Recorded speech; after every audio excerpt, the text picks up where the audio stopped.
Hey, what's going on, y'all? Today I'm gonna be showing you how to get a consistent harvest in your garden. Today I'm going to be showing you exactly how to do that. Sadly, I don't have anything to harvest today because I harvested it the other day on a video you guys can go check out on the channel right now. But we're gonna show you all the tips today that you really need to have a successful garden harvest season, which usually starts around now and goes until like September 10th. First things first, before you get anything more out of the way, you're gonna need one of these. Depending on the system you use, you're not going to use that exact one, but fertilizer is what I'm talking about right now. Y'all are going to need to get yourself some fertilizer for your garden. Now, the different types of fertilizer are very different depending on the region you're in or the type of garden you are growing, but here in the Northeast, we use 10-10-10 fertilizer, which you might have heard that before. I'm going to be honest, I have no clue what that means, but we know exactly what fertilizer we need to use. You should look that up because that is information that you really need to know if y'all want to be getting this great harvest out of your garden like this. Y'all want to be going to the garden every day, getting a harvest, brand new harvest every day, then you're going to need to get yourself some fertilizer. Now, what fertilizer is going to do is going to help make it look a lot more healthy. Last year, our cucumbers were very under-fertilized because the rainwater was just washing away all the fertilizer. That's why we got that this year, which actually injects the fertilizer into the actual water supply for the garden, which is actually incredibly useful. But last year, there was a ton of issues with that sort of stuff happening, so yeah. But it'll help you, like, our cucumbers didn't look that good last year. This year, though, the cucumbers are looking nice. 10 out of 10, nice coloration. Everything is looking really good for the cucumbers this year. Versus last year, they were not looking the greatest. Now, tip number 2, plant these different types of plants in succession to each other. Every single plant must be planted, not every single plant, but plants that have a really short lifespan, like green beans. They should be planted in succession. We're not doing green beans this year, it looks like, but if we were doing more green beans, they're gonna need to be planted in succession, not green beans, I meant broccoli.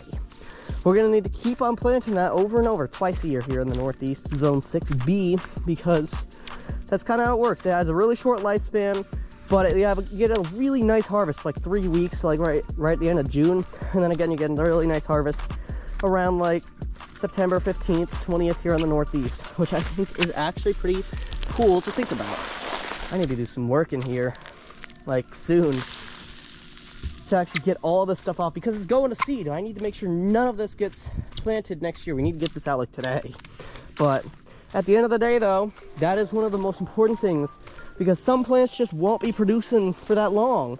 If you plant them in succession to each other, there will be a short period of time where you're not actually getting anything out of that plant, but as soon as you do, you're going to be noticing that you're going to actually get a whole lot out of that plant, and it's going to be pretty cool, to say the least. Now, you might have been doing all this stuff all along, and you're still not yet getting a consistent harvest. That's because the birds and other stuff are getting into your garden and just destroying everything, bro. That's exactly, sadly, what's happening here. These fruit flies got to go, bro. They are in desperate need to leave. They need to leave. That's what they need to do. But yeah, I will say, for a 100% proven fact, covering your garden will decrease pests by like 95%, because a lot of the times it's not like beetles and stuff like that it's getting to your plants. It's those birds, those like little songbirds that come outside your window at 5 in the morning pestering you, because for whatever reason I sleep incredibly lightly, so lightly that a coyote in my yard woke me up 2 nights ago.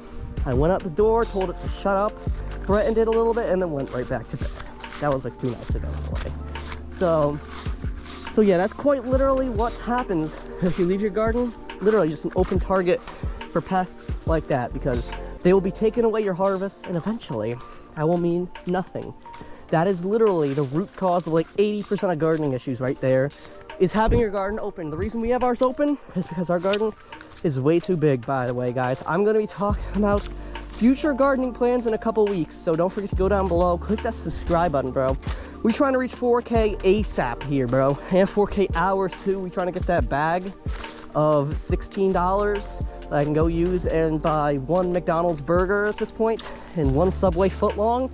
But yeah, that's what's up, I guess. Number 4, consistent gardening work is key. We need to consistently remove these stupid weeds to actually be able to get a harvest in some areas. because it's going to literally ruin everything if we don't do a consistent removal of these idiots right here who think they can literally populate my garden for free. I don't know why they have to choose the worst possible place to come up in, but eventually they're going to learn the hard way, and it looks like they're learning right now because they are dead now. But yeah, doing some consistent weeding in your garden is exactly what's going to help keep everything from growing in it. That's exactly what I've been struggling to do this summer because there's just been a lot that's coming up. As you guys know, we're dealing with bobcats right now, bro. That bobcat's got to go. It won't leave itself, so we need to evict it. And sadly, harassing the bobcat off the property isn't really the greatest thing to do when you also have a garden to work on in the background. So that's one of the biggest reasons why your garden might not be giving you a harvest, because the weeds area now, it's no longer a garden. Now last but certainly not least, you should be harvesting it consistently. More harvesting is actually better than you might think, and the reason why more harvesting is actually better than you might think is for one specific reason. Because if you leave things on there for too long, it's going to literally like damage the actual fruit. So if you harvest more often, you're going to get more fruit and more of that sort of stuff. And also, it is okay to harvest tomatoes that are this color, as long as they're orange and not green. Then you can really go right ahead, be my guest. I don't care, go harvest it. So yeah, this is quite the interesting little video I made today. As I said earlier, don't forget to go down below, click that subscribe button. 4K very soon, maybe even 5K, 6K, 100K, I don't care. And then eventually 4K hours. And also the video on the center of the screen, which isn't even a video, it's a playlist. All the gardening videos this year, tons of interesting things on there, tons of gems in there. Scroll through there, see which ones you enjoy the most, and I'll catch you in that playlist. See you guys in the next one.